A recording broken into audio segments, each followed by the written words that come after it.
Hello everyone, I'm Ankit and you're watching StudyIQ IAS English. In our today's video, we'll try to understand why is Nanda Devi National Park in news currently, and the reason why we have picked up this article for our today's discussion is because many trekking enthusiasts, they frequent Nanda Devi National Park. Now, Nanda Devi National Park has many trekking tracks which are only available for trekking activities only during the summer period.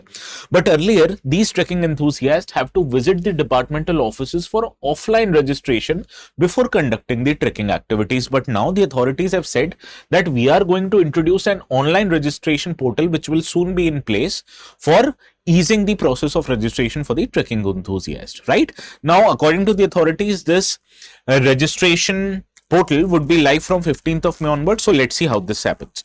Now, whenever any important protected area like national park, wildlife sanctuary, tiger reserves for that matter are in news, they become important from exams perspective. So in that regard, let us find out important facts and details about the Nanda Devi National Park. And if you're waiting to download the notes, you can go to this particular Telegram channel called as ETS Live after this video ends, and you'll find the notes there. Download them. And while you're downloading the notes, please do not forget to subscribe to the channel also. Okay, so let us start by understanding few facts and details about Nanda Devi National Park. First, the location of the national park becomes very important, and it is located in the Chamoli district of the state of Uttarakhand, which is in the Garhwal Himalayan hills. Now, the area of this national park is approximately 630 square kilometers, and it forms the core zone of a larger geography, that is the Nanda Devi Biosphere Reserve. Now, Nanda Devi Biosphere Reserve includes two national parks, the Valley of Flowers National Park and the Nanda Devi National Park. Okay, so the area of the Nanda Devi Biosphere Reserves is larger as compared to the Nanda Devi National Park, right? So this is how the areas of biosphere reserves and national parks are sometimes related. Now, what you have to understand that the geography of this national park, it is surrounded by high mountain peaks, glaciers as well as deep valleys. Now, the most prominent geographical feature of this national park is the Nanda Devi Peak, which is located at the height of 7,816 meters above the sea level. Now, this towering peak of Nanda Devi is surrounded by many other high mountains as well, which creates a natural protective ring fence around the national park called as the Nanda Devi Sanctuary. Okay, now similarly, the social significance of this national park is very high. This is inhabited by Bhotia people who are practically known for undertaking transhumanche. Transhumanche basically means seasonal migration, and you can understand why these people seasonally migrate, because the cold in this region can be quite brutal in the winter months. Now, the buffer region of the Nanda Devi Biosphere Reserve, especially the rainy village, you must have heard about it before, because it is famous for the world famous Chipko movement that originated in this area, led by Gaura Devi in the decades of 1970s. So this is the cultural and social significance of the Nanda Devi National Park. It is known for the Bhotia tribe as well as it is known for Chipko movement. Similarly, what you have to understand, again coming back to the geography of this national park, this region has rugged terrain with steep slopes, snow-covered peaks and glacial rivers, and rivers like Rishi Ganga, which itself is a tributary of Dhauli Ganga, and Dhauli Ganga itself is a tributary of Alaknanda River. This flows through this national park. Similarly, the glaciers, the prominent glaciers are included in this national park, like Rishi Glaciers, Uttari Nanda Devi Glacier, and due to its high altitude, the park experiences extremely cold climatic conditions with heavy snowfall during winters, and as a result, from the first slide I told you, only few of the trekking routes are available for public during the summer seasons, because all of them are closed during the winter months. Now, what you have to understand is the flora and fauna of the any protected area that we discuss. So first, let us discuss vegetation, also known as fauna, of this national park. This national park is known for housing coniferous forest, which includes trees like firs, pines, spruce, etc. These dominate the geography. Similarly, alpine meadows, which are the trees present having colorful flowers, as well as medicinal plants are also present, including birch and rhododendron trees, which are growing in the middle altitude regions of this park, and they add beauty to the national park. But the most important features is the presence of medicinal plants, which are the source of raw materials used to make traditional medicines, right? So these are the vegetations, also known as important flora of the region. Now let us talk about the fauna of the region, that is the animals. Now this national park is known for its wildlife, including popular bird species. For example, Himalayan monal. Himalayan monal is the state bird of Uttarakhand, and this is the image of the Himalayan monal. Similarly, other important birds like slow parrot, griffon vulture, I have attached the photo of the griffon vulture you can see, and golden eagle can also be found in these parks. In addition to that, what you have to realize that this park is known for several important wildlife as well as predator species. The predator species here include snow leopard. It is one of the rarest and most endangered of the cats in the world, which is present in this national park. In addition to that, Himalayan musk deer, which is famous for its valuable and quite expensive musk as well as shy nature. Himalayan tahr, which is a mountain goat species adaptable to the rocky terrain, are found here. Bhadal, which are blue sheep species, a common herbivore, are found in the alpine areas of this national park, as well as Himalayan black bear, which another is a predator, is found in the forested region. But let us take close look at the snow leopard species, because this is the most important and you can say in a way flagship species of this particular national park. Now the image of the snow leopard, you can see it from here. You can understand how menacing it is.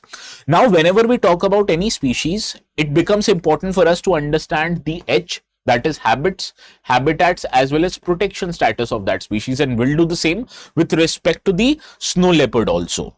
Now snow leopard are also referred to as ghost of mountains, because they are the apex predator and the flagship species of high mountain Asian peaks, including the Nanda Devi National Park. Now it is declared as the state animal of Ladakh and Himachal Pradesh, right? So please remember that these are not the state animals of the Uttarakhand where we are discussing it right now. Now the habitats of this species includes 12 range countries. The example of range countries, it also includes India and neighboring countries like Afghanistan, Bhutan, China. So these are basically available in the Asian and the Eurasian continent only. So this is the habitats of the species. Now let us look at their habitats in India. Now snow leopard can be largely found in high altitude cold terrains which are arid and rugged at the same time. This include union territories of Jammu and Kashmir and Ladakh, states of Himachal, Uttarakhand, Sikkim, as well as Arunachal Pradesh. So these are located in higher altitudes of Himalayan region. Now these species of snow leopard, they play a key role as the top predator, and they are also seen as the indicator of the health of the larger high altitude habitats, and they are also an important indicator on how impact of climate change on the mountain environment can play an important role. Now suppose due to climate change, if the temperatures of the region rise, you can understand the presence of snow leopard would minimize. So therefore presence of a snow leopard indicates that the mountain climate is healthy.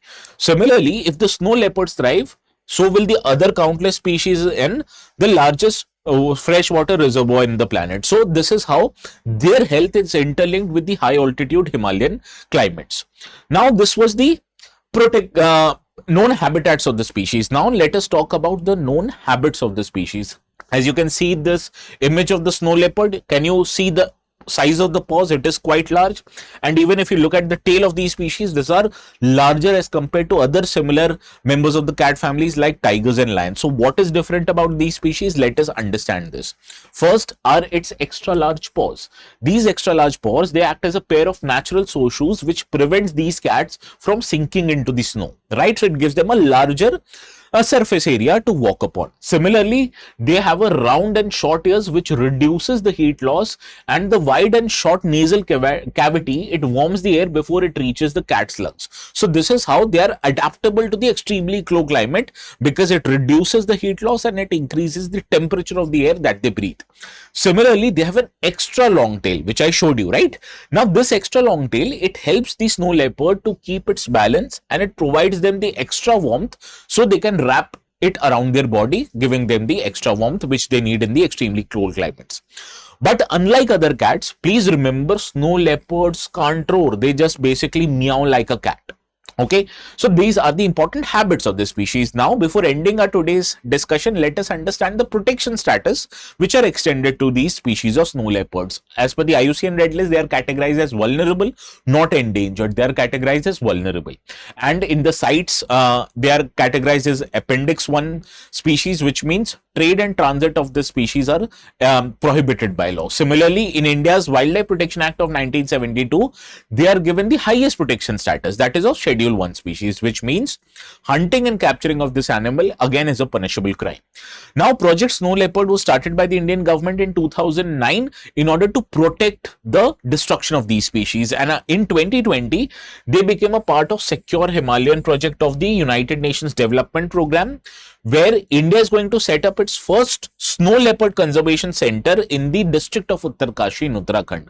So these are the efforts made by UNDP as well as Indian government in order to protect these species, because they are categorized as vulnerable in the IUCN Red List. So in our today's discussion, we covered the Nanda Devi National Park, which is a part of the larger Nanda Devi Biosphere Reserve. Nanda Devi Biosphere Reserves include Valley of Flowers National Park as well as Nanda Devi National Park. And the flagship species of Nanda Devi National Park is what? It's the snow leopard. Snow leopard, we have covered the habitats as well as protection status of it. And I told you culturally the Bhodia peoples live in Nanda Devi National Park, and it is also known as the origin center of the world famous Chipko movement of the 1970s. So this was all that was important from our exams perspective. Now, before we begin our today's question that I've curated as per the UPSC pattern, there's an important announcement. Right now, we are taking admissions in the May batches of the resolution.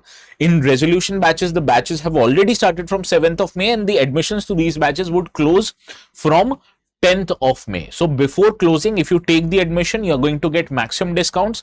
But for that, you need to apply the code ATS Live before you make the payment. And more importantly, these batches are offered separately for the year 2027 as well as 2028. So decide accordingly which batch you want to join, but do not forget to apply the code, because this helps you fetch maximum discount and you're able to save as much money as possible. Okay. Now, before we end up our today's discussion, this is a question very similar to the one that appeared in 2019. The Nanda Devi Biosphere Reserve include which of these 4 protected areas? Do let me know the correct answers in the comment section. The ones who get it right would get a thumbs up from my side. And this was all from my side for today. Please have a very good weekend. We'll see each other on Monday, and the notes, they will be made available on this Telegram channel called as ATS Live. So please have a very good night.